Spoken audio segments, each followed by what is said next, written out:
Hey there, welcome back to Abide Scripts. Today we're going to paint this mountain scene. First, I'm starting off with just getting the paper nice and wet, only about 3/4 of the way down. I got a little impatient with that paintbrush, so I just use my fingers.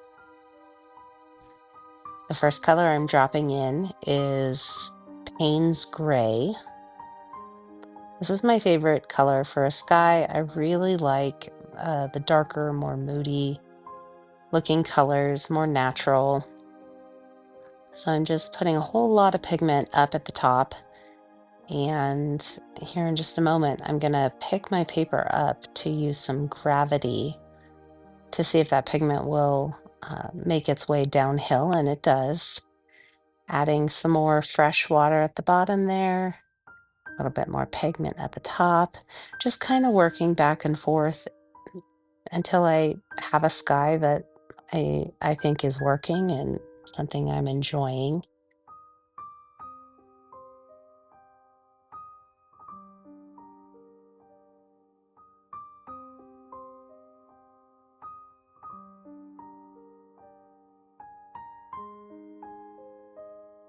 Adding lots more pigment on top. I try to keep in mind that the paint is always going to dry lighter. So, yes, it's super rich and dark right now, but as soon as that paint dries, it's several shades lighter than when you're laying it down. Always something to keep in mind.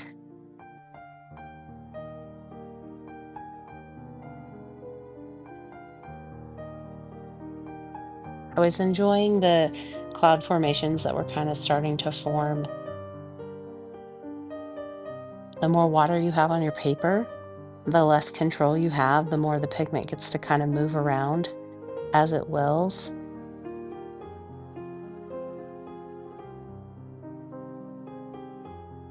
So here I'm pulling out cloud formations, and sorry it got cut off a little bit there on the edge, but I'm using just a clean paper towel. I'm dipping it in my water first and then pulling pigment out. And that's just so that I don't get really sharp cloud edges.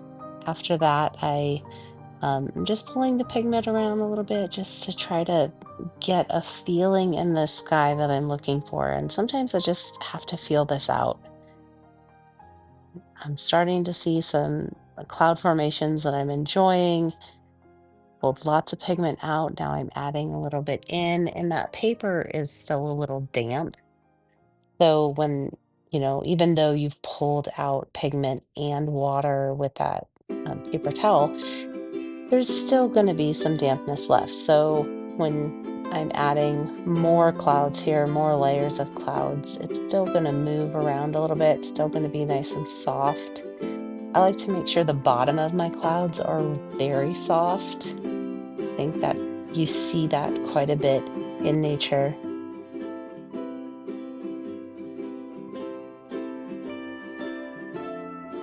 Now here I'm taking kind of a lighter brown color and I'm laying it on the wet part of the paper. I know that that is going to diffuse. I'm aware, but I'm just wanting to get kind of a background color for the mountains.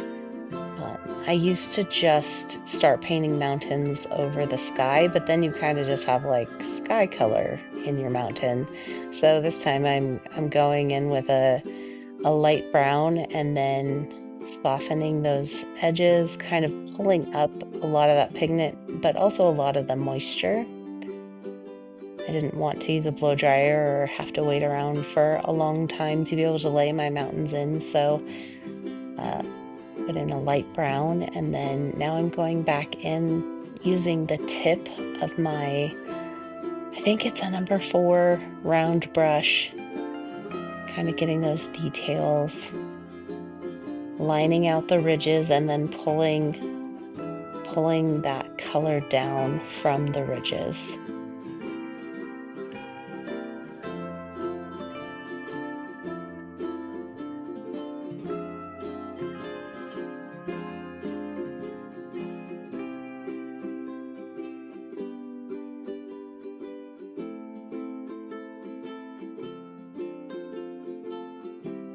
Here I'm putting some really fine detail in, and then it was too detailed.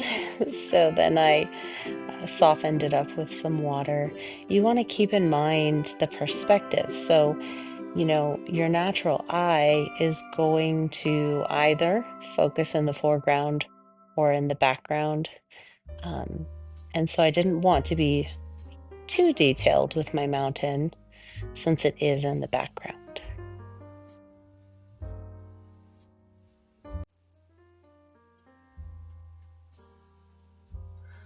The next step of this painting is going to be laying down the foreground. To do that, I just grabbed some brown mixed in with green, mixed in with yellow, just a bunch of earthy tones. I had a little bit of a dyslexic layout moment. I made the path wider in the distance and more narrow closer to us, which is not what a path looks like. The nice part is you can just hopefully realize it in the moment and fix it, which is what I did.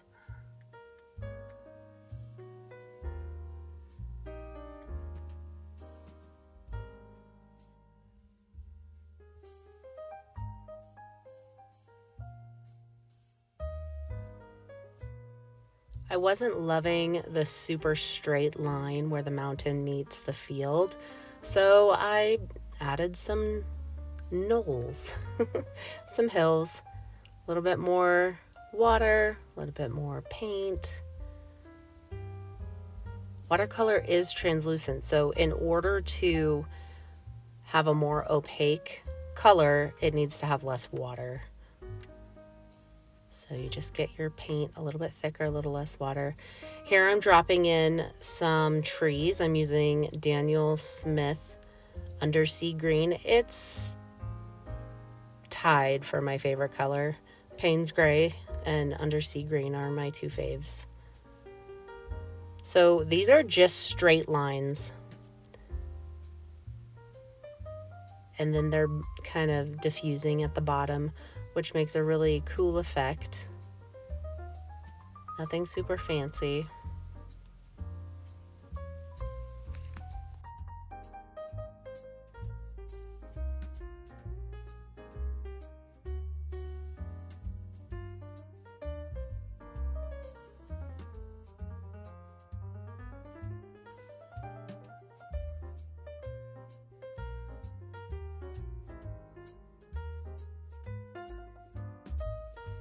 Here I wanted to add a little bit of dimension, so I was thinking maybe we'll do some bushes, some shrubs.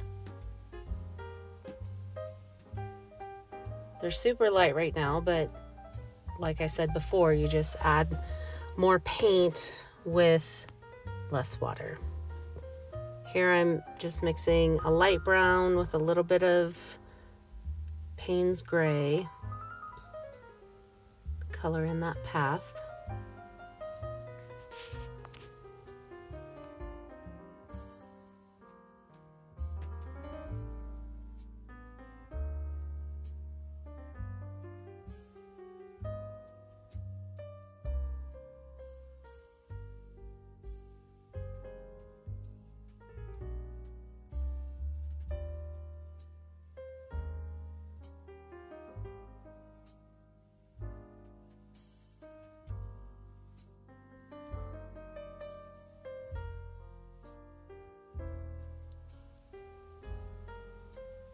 So I had laid down some bushes, and now I'm using the dampness of the original bush to lay in some underwater or undersea green.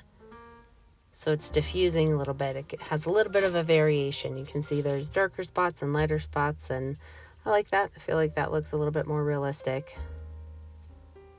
Now this painting obviously is not going for realism. One, it's coming out of my imagination.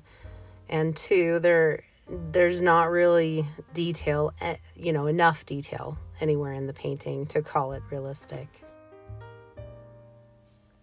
I want the bush on that right side to kind of cover the road, but the road was still very wet. So I'll have to come in later once it's dried a little bit more.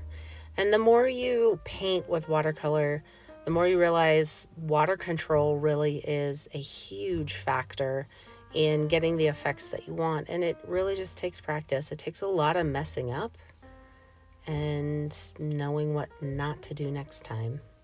So don't get frustrated. Stick with it. It's worth it. Here I'm adding in some gold into the bush. Didn't love it. Oh, here's the thing. See what I'm doing there? I'm cleaning my yellow. So it had gotten a lot of green on it. All you got to do is just put some clean water on there and use your paper towel and soak up all that green. And because the paint has, been dried for months and months in that pan, it's not going to pick up all of the yellow color. But that's a good way to clean your colors. I'm definitely not type A when it comes to painting. I really don't care if my colors mix and touch. But every once in a while I'd like a pure color, and so that's an easy way to clean it up so you can get what you're looking for. You'll see that bush in the front has kind of cut off the path, and that just gives the picture a little bit more depth and dimension.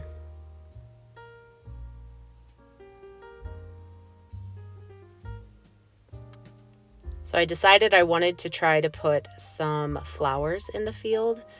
But if I had done them with the brush and done each one by hand, they would have appeared a lot bigger than they should have. So what I'm doing here is I'm just using some scrap paper, blocking things off, testing my yellow splats, which are going to be considered flowers later, and giving it a go. Checking my work. Do I like it? Yes. So then this area up here needed some yellow, and I did not think to protect the sky. Whoops. So I definitely got some yellow in the sky, which was not desirable. Easy fix, clean your brush, get some really clean water on that spot, dab it with a clean paper towel, and most of it came up. There's still a little bit of yellow in the sky, but if this thing is framed and it's on a wall and you're across the room, you're definitely never going to see it. And there we go. There's our mountain painting. Thank you for joining me today. I hope that you are blessed. I hope you give this a try and continue to fall in love with watercolor.